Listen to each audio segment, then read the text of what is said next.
আলহামদুলিল্লাহ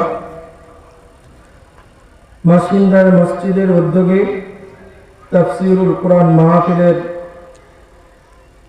আজকের এই জলসার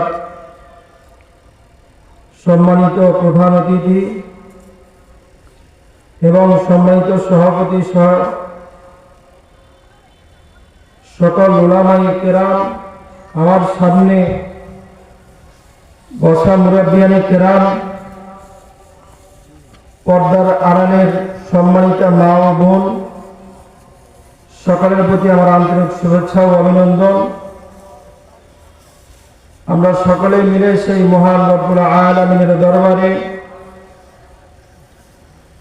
লাখো কোটি শুকর ও সুজুদ জ্ঞাপন করি যে আল্লাহ তাআলা বড় ফিতনার জামানায় ঈমানের সাথে আমলের নিয়তে এই দ্বীনি মজলিসে আসার বসার কিছু কথা বলা এবং শোনার তৌফিক দান করলেন।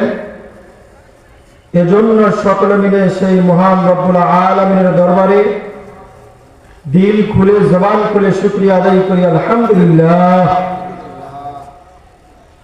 লক্ষ কোটি দুরূদ ও সালাম বিশ্বের মানবতার সাইয়্যিদুল মুরসালিন আকা ইমানদার তাজদার মদিনা ইমামুল মুরসালিন রাহমাতুল লিল আলামিন, যার অক্লান্ত পরিশ্রমের বিনিময়ে আজকে আমরা এই ইসলাম ধর্ম উপহার পেয়েছি। সেজন্য সেই মহামানবের প্রতি দরুদ ও সালাম পেশ করি। সকলে বলি সাল্লাল্লাহু আলাইহি ওয়াসাল্লাম।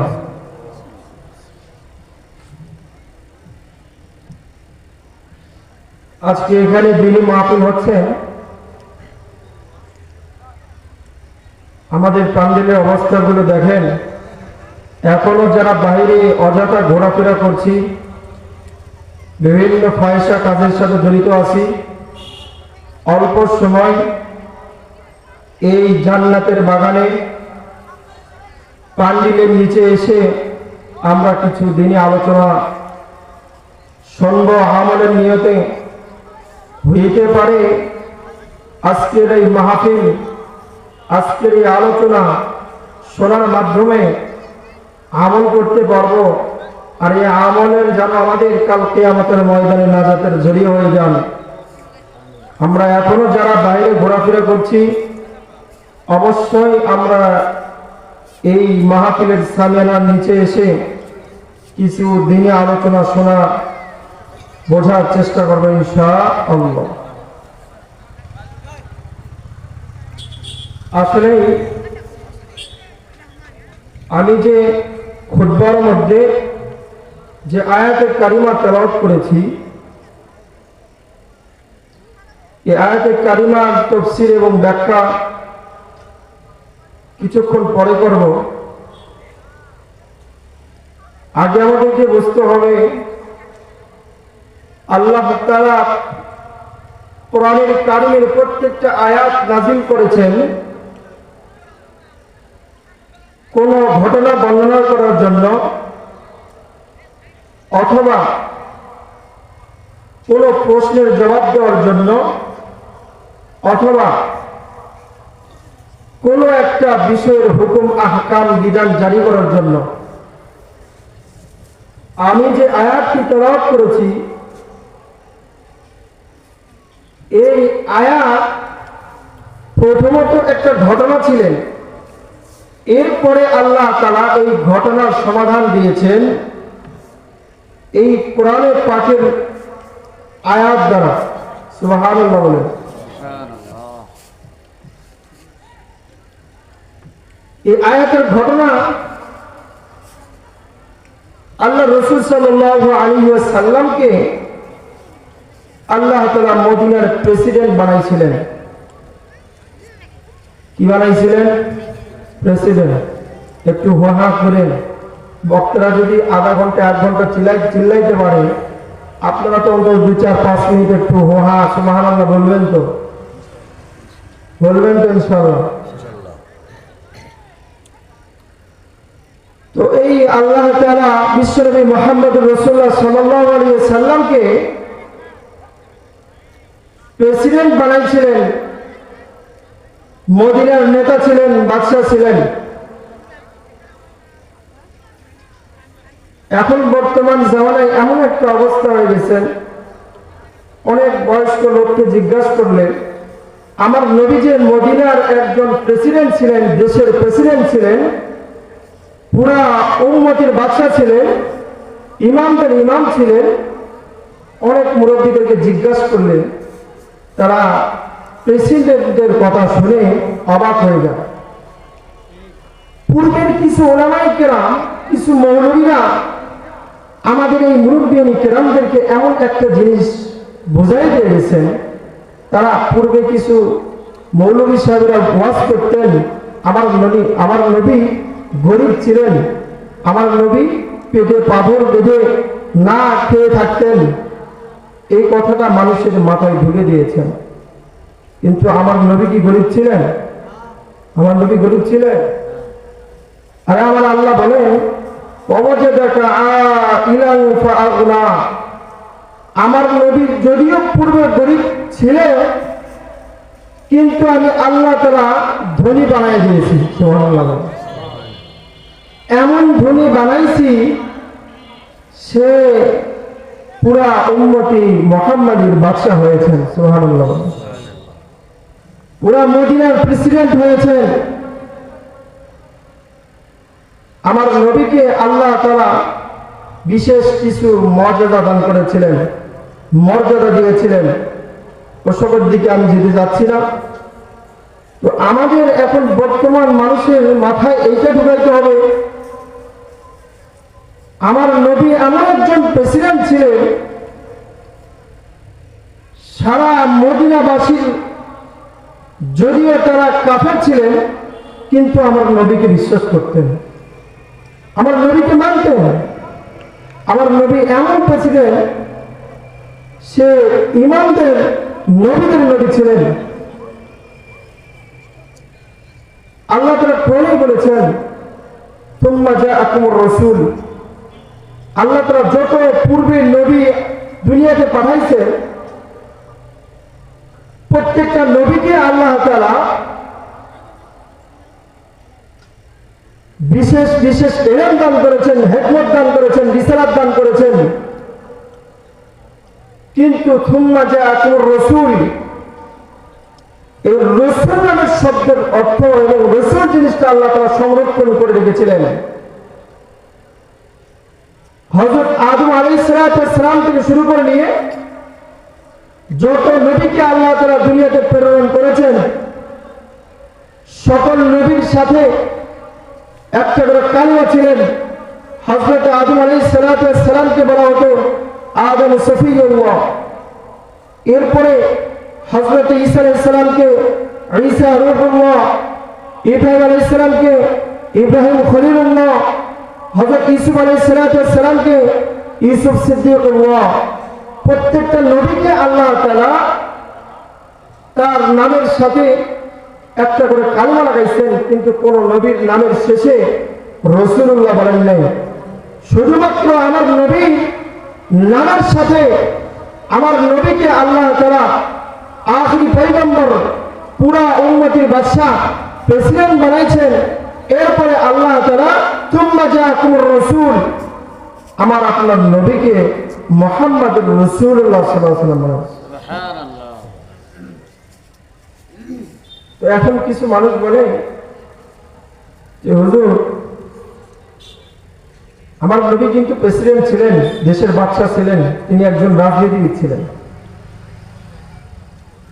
বর্তমান মানুষ ওলামায়ে কেরামদেরকে বলেন, রাজনীতির মাঠে ওলামায়ে কেরাম নামা মাত্রই বলেন, আপনারা রাজনীতি পাইলেন কই? আপনারা রাজনীতি পাইলেন কই? আরে ভাই, তোমরা, আমার কথা হচ্ছে, তোমরা রাজনীতি পাইলা কই? ওলামায়ে কেরামদেরকে বলে রাজনীতি পাইলা কই? আমরা কোথায় পেলাম একটু পরে বলতেছি। তোমরা রাজনীতি পাইলা কই? আর রাজনীতিটা আমরা শিখেছি মদিনার প্রেসিডেন্ট মুহাম্মদ রাসূলুল্লাহ সাল্লাল্লাহু আলাইহি সাল্লামের কাছ থেকে রাজনীতি শিখেছি হযরত আবু বকর সিদ্দিক রাদিয়াল্লাহু তাআলার কাছ থেকে, রাজনীতি শিখেছি হযরত ওমর রাদিয়াল্লাহু তাআলার কাছ থেকে, রাজনীতি শিখেছি হযরত উসমান রাদিয়াল্লাহু তাআলার কাছ থেকে, রাজনীতি শিখেছি হযরত আলী রাদিয়াল্লাহু তাআলার কাছ থেকে। তোমাদের রাজনীতি কোথায় থেকে এসেছে বলো?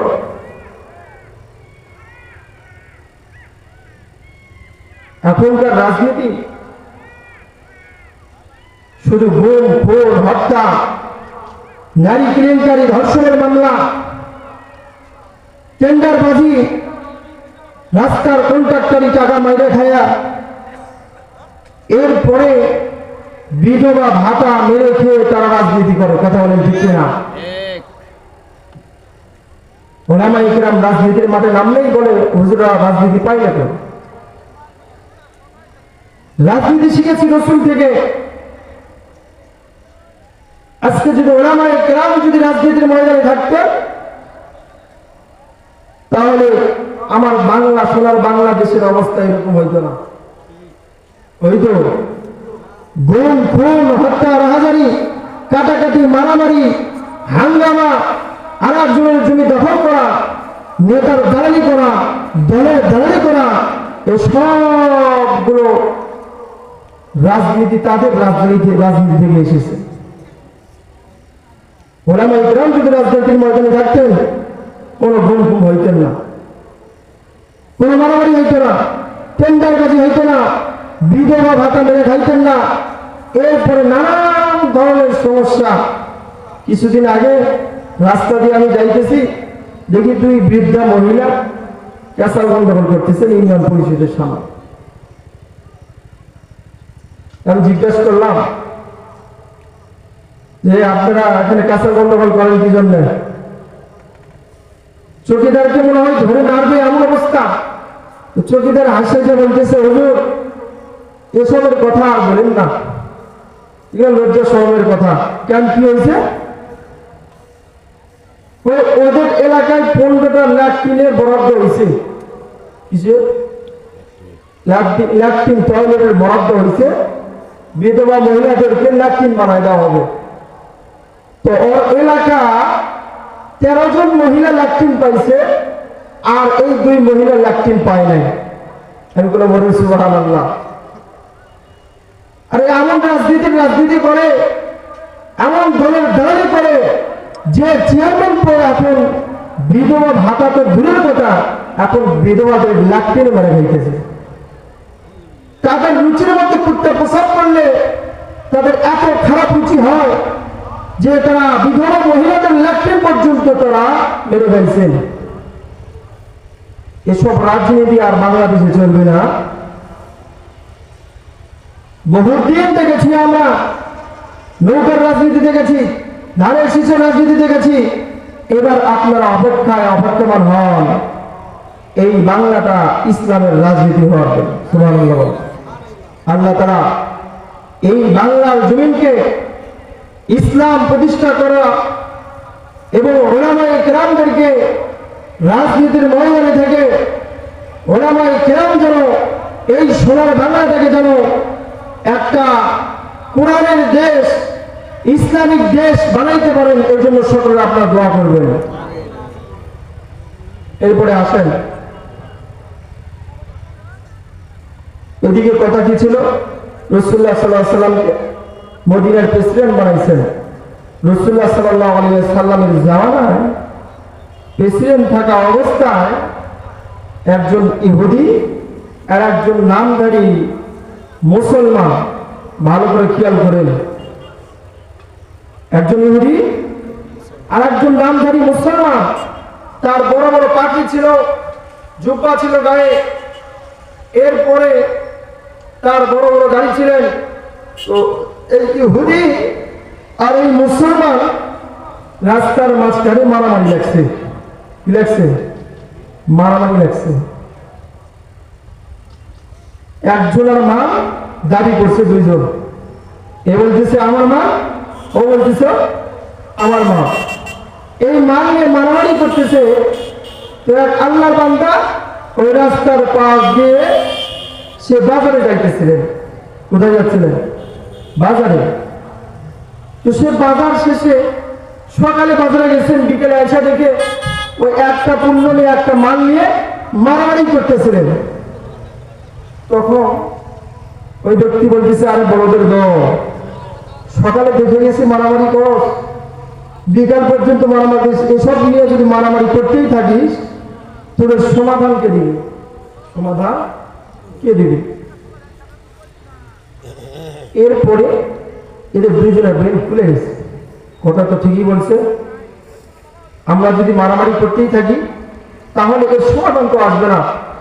এখনো ইহুদি ব্যক্তি মুসলমান ব্যক্তিকে বলতেছেন, আচ্ছা তুমি বলো কোন ব্যক্তির কাছে গেলে এর সমাধান হবে, তোমার থেকেই আমি শুনব। এই মুসলমান ব্যক্তি মনে করছে যেহেতু সমাধান নেওয়ার জন্য যাওয়া হবে, তাহলে এই সমাধান যেহেতু আমার রসুল আছেন, আমার রসুল যেহেতু আমার দলের লোক মুসলমান, তাহলে রায়টা হবে আমার। কি হবে? রায়টা হবে আমার। তো এই দুজন মিলে রসুল করিম সাল্লাল্লাহু আলাইহি ওয়াসাল্লামের দরবারে চলে গেছেন।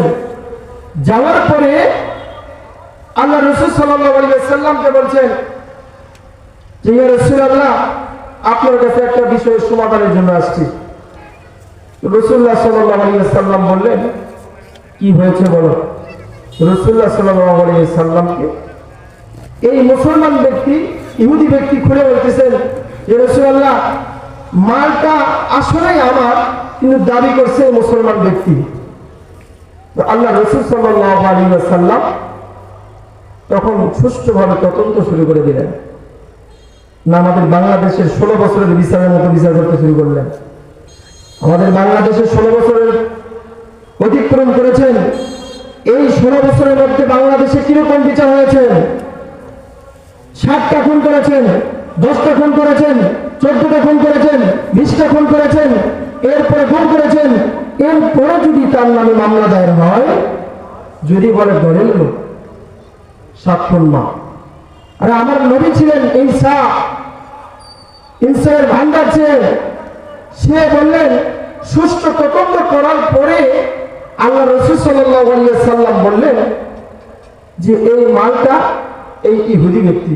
কি বললেন একটু খেয়াল করেন ভাই, এমনি তো সামনে কেউই নেই, আর 2-4 দিন যারা আছে একটু মনোযোগ সহকারে শোনেন। তো এই ইহুদি ব্যক্তির প্রতি রায় দিয়ে দিয়েছেন। রায় দেওয়ার পরে ইহুদি ব্যক্তি তার মাল নিয়ে বাড়িতে যাওয়ার জন্য রওনা হয়েছে। আর এই মুসলমান ব্যক্তি, তার মন খারাপ, তার প্রতি রায় আসলো না। সে এখন চিন্তা করে দেখলেন, ইহুদি ব্যক্তিকে তো মাল দিয়ে দিলেন, সে বাড়িতে পৌঁছার আগ মুহূর্তেই রাস্তাতে আমি তাকে ধরে এই মালটা আবার আমি দাবি করব। তো এই ইহুদি রাস্তায় যখন রওনা হয়েছেন, হাওয়া প্রতিমধ্যে রাস্তার মধ্যে এই ইহুদিকে এই মুসলমান ব্যক্তি আমার ধরছেন। কই যাও? ইহুদি বলতেছে, এমনি তো সারাদিন সকাল থেকে বিকাল পর্যন্ত মারামারি হাঙ্গামা দামামা করে তোমার নবীর থেকে সমাধান নিয়ে আমি মাল পাইছি, সেই মাল নিয়ে বাসায় যাচ্ছি। মুসলমান ব্যক্তি বলছে, আমি আমার নবী, আমার রসুলের রায়কে আমি মানি না। ঘুরে বলেন নাউজুবিল্লাহ। তাহলে কি করতে হবে? ওই বিচার মানি না, নতুন করে আরেকজন ব্যক্তির কাছে আমরা এই সমাধানটা নেব। তাহলে কার কাছে যা হবে? ওই ইহুদি বললেন, তাহলে তুমি সমাধান দাও, তুমি পরামর্শ দাও, কার কাছে যা হবে। তখন ওই মুসলমান ব্যক্তি বলতেছেন, আমাদের একজন পয়গম্বর আলাইহিস সালাতু ওয়াস সালামের সাহাবী আছেন, হযরত ওমর রাদিয়াল্লাহু তাআলার কাছে যাওয়া হবে। হযরত ওমর রাদিয়াল্লাহু তাআলার কাছে দুজন মিলে চলে গেছেন। যাওয়ার পরে হযরত ওমর রাদিয়াল্লাহু তাআলাকে বিষয়টা খুলে বলছেন। আল্লাহ রাসূল সাল্লাল্লাহু আলাইহি ওয়াসাল্লাম যে বিচারটা করেছেন, হযরত ওমর রাদিয়াল্লাহু তাআলা জিজ্ঞাসা করেছেন যে তোমরা আসার কারণ কি? তখন ইহুদি বলতেছেন, যে হে ভাই ওমর, একবার প্রথমবার বিচার করে দিয়েছেন নবী, এটা দ্বিতীয়বার বিচারের জন্য তোমার কাছে আসছি। তো ওমর রাদিয়াল্লাহু বললেন মাল টাকা। আল্লাহ রাসূল সাল্লাল্লাহু আলাইহি ওয়াসাল্লাম রায় দিয়েছেন কি? আল্লাহ রাসূল সাল্লাল্লাহু আলাইহি ওয়াসাল্লাম ইহুদির প্রতি মালটা দিয়ে দিয়েছেন, রায় দিয়েছেন। তো হযরত ওমর রাদিয়াল্লাহু তাআলা মুসলমান ব্যক্তিকে জিজ্ঞাসা করেছেন যে তুমি যে মাল দাবি করতেছো তুমি কি চাও? বলতেছেন মাল আমার, মাল আমার। তো এই রায়টাও দিতে আমার, এই রায়টাও দিতে হবে আমার প্রতি, আমার দিকে। তো ওমর রাদিয়াল্লাহু জিজ্ঞাসা করেছেন যেখানে রাসূলুল্লাহ সাল্লাল্লাহু আলাইহি ওয়াসাল্লাম রায় দিয়েছেন সেই রায়কে তুমি প্রত্যাখ্যান করেছো, মানে তাহলে তুমি কি চাও? আপনার বিচার চাই, আপনি রায় দেন। সঙ্গে সঙ্গে হযরত ওমর রাদিয়াল্লাহু তাআলা ঘরের ভিতরে গিয়ে লাঙ্গা তরবার নিয়ে, এমনি তো মেজাজ কড়া মেজাজ, গরম মেজাজ, আসার পরে এক কোপে ওই মুসলমান নামদারি মুসলমানের কাল্লা নামাই দিয়েছেন। জোরে বলেন সুবহানাল্লাহ। সুবহানাল্লাহ কি জন্য বললেন এটা পরে বলবো। মেরে দেওয়ার পরে এদিকে এই কাল্লা যদি একজন আরেকজনের সামনে যদি কাল্লা নামায় দেয়, আচ্ছা বলেন তো পাশে যদি একজন ব্যক্তি দাঁড়ায় থাকে তার সামনে যদি একজনের কাল্লা নামায় দেয় তাহলে তার কি অবস্থা হবে? ওই ইহুদি ব্যক্তি থরথর করে কাঁপতে লাগলেন। হযরত ওমর কই তুমি কাঁপো কেন? তোমাকে ধর্ম না সময় না, তুমি তোমার জায়গাতে চলে যাও। সুবহানাল্লাহ। হযরত ওমর রাদিয়াল্লাহু তাআলা এই বিচার করার পরে কিছুক্ষণ পর তার আত্মীয় স্বজন একবার মদিনার ভিতর ঢোল পিটাইছে। ওমরের মতো একজন নির্দোষ ব্যক্তিকে হত্যা করেছেন, হত্যার ব্যাপারে হত্যা চাই, বিচার চাই। রাসূল আকরাম সাল্লাল্লাহু আলাইহি ওয়াসাল্লামের কাছে তার আত্মীয় স্বজন সহ চলে গেছেন। যাওয়ার পরে রাসূল সাল্লাল্লাহু আলাইহি ওয়াসাল্লামকে বলতেছে, ইয়া রাসূলুল্লাহ, একজন ব্যক্তি যদি এক জায়গা থেকে সমাধান নেয়, বিচার নেয়, নেওয়ার পরে সেই সমাধান যদি তার মন মতো বা তার যদি ভালো না লাগে, তাহলে যদি সে আরেকজনের কাছে যায় বিচার নিতে, তো ইসলামী শরিয়া মোতাবেক সেটা কি আইনে আছে কিনা? তাহলে হ্যাঁ, একজনের বিচার করার পরে যদি তার ভালো না লাগে আরেকজনের কাছে বিচার নিতে পারে। তখন রাসূলুল্লাহ সাল্লাল্লাহু আলাইহি ওয়াসাল্লাম বললেন যে আপনার সাহাবী হযরত ওমর রাদিয়াল্লাহু তাআলা আপনি বিচার করেছেন, এরপরে এই ইহুদি ব্যক্তি এবং যাকে মারছে আমার ভাই, এরা দুজন ওমর রাদিয়াল্লাহু তাআলার কাছে গিয়েছিলেন। যাওয়ার পরে ওমর রাদিয়াল্লাহু তাআলা একজন নির্দোষ আমার ভাইকে হত্যা করেছেন, আমি হত্যার বদলে হত্যা চাই, আমি এই হত্যার মামলা দায়ের করলাম। জোরে বলেন নাউযুবিল্লাহ। যে ওমর রাদিয়াল্লাহু তাআলার ব্যাপারে হত্যার মামলা দায়ের করলেন, সেই ওমর এমন একজন সাহাবী ছিলেন, অন্যান্য সাহাবীর মতো সাহাবী ছিলেন না। বাকি সব সাহাবায়ে কেরামের থেকে আলাদা ছিলেন। আল্লাহ রাসূল সাল্লাল্লাহু আলাইহি ওয়াসাল্লামের পশম খাড়া হয়ে গেছেন। আল্লাহ রাসূল সাল্লাল্লাহু আলাইহি ওয়াসাল্লামের শরীর থেকে ঘাম ঝরাতে শুরু হলেন। আমার একজন সাহাবা হযরত ওমর, যাকে আমি আল্লাহ তাআলার কাছ থেকে ইসলামের জন্য আল্লাহর কাছ থেকে দোয়া করে নিয়েছি, এমনি এমনি মুসলমান হন নাই। এই ওমরের ব্যাপারে এই বিষয়টা এত পর্যন্ত থাকে, এখানে পরে বুঝাবো আমি। আগে আমাদেরকে ওমর রাদিয়াল্লাহু আনহু চিন্তা হবে যে ওমর রাদিয়াল্লাহু তাআলা আনহু কেমন একজন ব্যক্তি ছিলেন। ওমর রাদিয়াল্লাহু তাআলা আনহু ইনাকে রাসূলুল্লাহ সাল্লাল্লাহু আলাইহি ওয়াসাল্লাম আল্লাহর কাছ থেকে চেয়ে নিয়েছিলেন। অন্যান্য সাহাবায়ে কেরামদের মতো ছিলেন না। এই ওমর রাদিয়াল্লাহু তাআলা ঈমান আনার পরে কেমন তার আচরণ ছিলেন, আল্লাহ রাসূল সাল্লাল্লাহু আলাইহি সাল্লাম বলেন, আমার পরে যদি কোনো নবী আসতো, হযরত ওমর রাদিয়াল্লাহু তাআলাকে আল্লাহর পক্ষ থেকে নবী বানায়া পাঠিয়ে দিতেন। সুবহানাল্লাহ বলেন।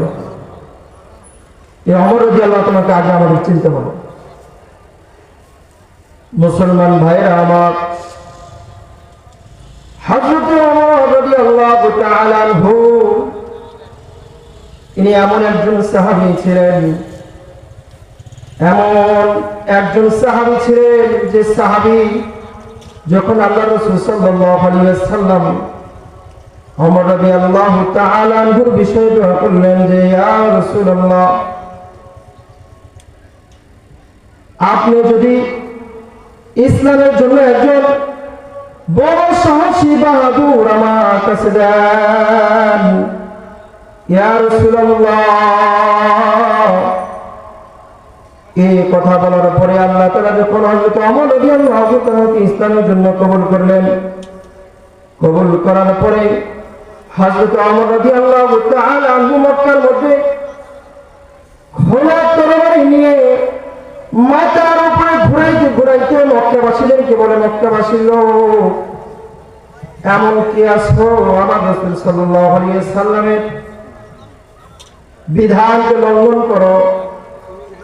আমার রাসূল সাল্লাল্লাহু আলাইহি ওয়াসাল্লাম আজকে থেকে প্রকাশ্য দিবালয়ে নামাজ পড়বেন, এখানে মক্কায় নামাজ হবে, সব কিছু হবে। তোমরা যদি কেউ বাধা দাও, কারো সন্তানকে যদি এতিম বানাইতে চাও, কারো স্ত্রীকে যদি বিধবা বানাইতে চাও, আমি ওমরের তরবারির নিচে আসো। হযরত ওমর রাদিয়াল্লাহু তাআলা আনহু এই ভাষ্য দেওয়ার পরে আল্লাহ রাসূল সাল্লাল্লাহু আলাইহি ওয়াসাল্লামের একজন বড় যে সাহাবী ছিলেন, আর এই ওমর রাদিয়াল্লাহু তাআলার বিষয়ে ছোট্ট একটা আপনাদেরকে ধারণা দিলাম। আরো বহুত ঘটনা আছে। হযরত ওমর রাদিয়াল্লাহু তাআলা আনহু কত বড় সাহাবী ছিলেন, আর এই ওমরের ব্যাপারে হত্যার মামলা দায়ের করেছিলেন কে? ওই মুসলমান ব্যক্তি আত্মীয় স্বজনরা। তো হযরত ওমর রাদিয়াল্লাহু তাআলা আনহু কত বড় একজন ব্যক্তি ছিলেন, এর অনেক ঘটনা কিতাবে লিখছে। তার কত পাওয়ার ছিলেন, ইসলামের মধ্যে তার কত মর্যাদা ছিলেন। যাই হোক, ওলামায়ে কেরাম মঞ্চে উপস্থিত হয়েছেন, তারা যেহেতু বাইরে থেকে আসছেন, তাদের আলোচনাগুলো শোনা হবে। তো আমার আলোচনা আজ সংক্ষিপ্তভাবে শেষ করে দিব।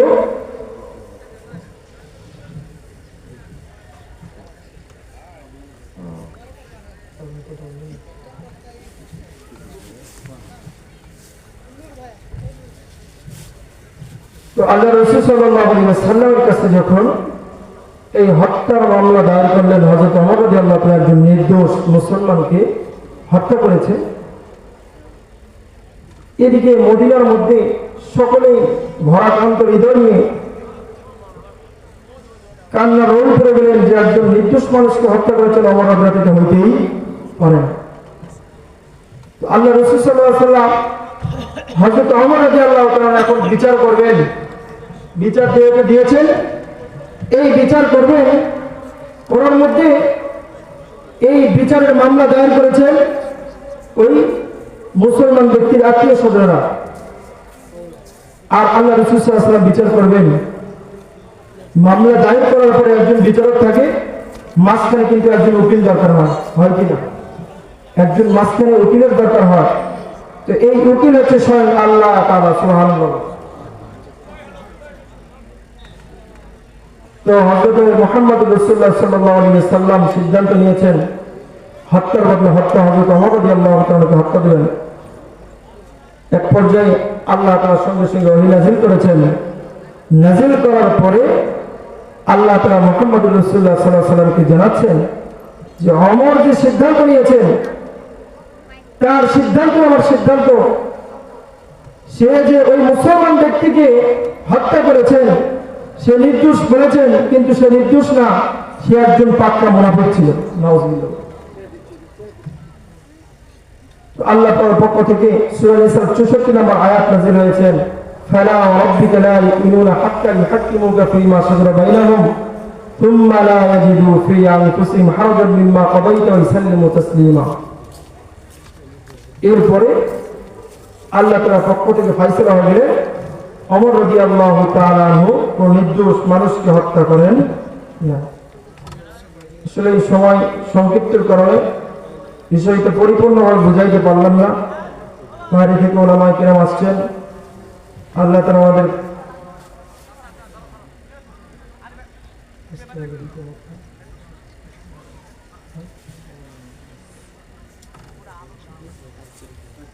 করলাম, আল্লাহ তাআলা আমাদেরকে বুঝে শুনে আমল করার তৌফিক দাও সকল, আমিন।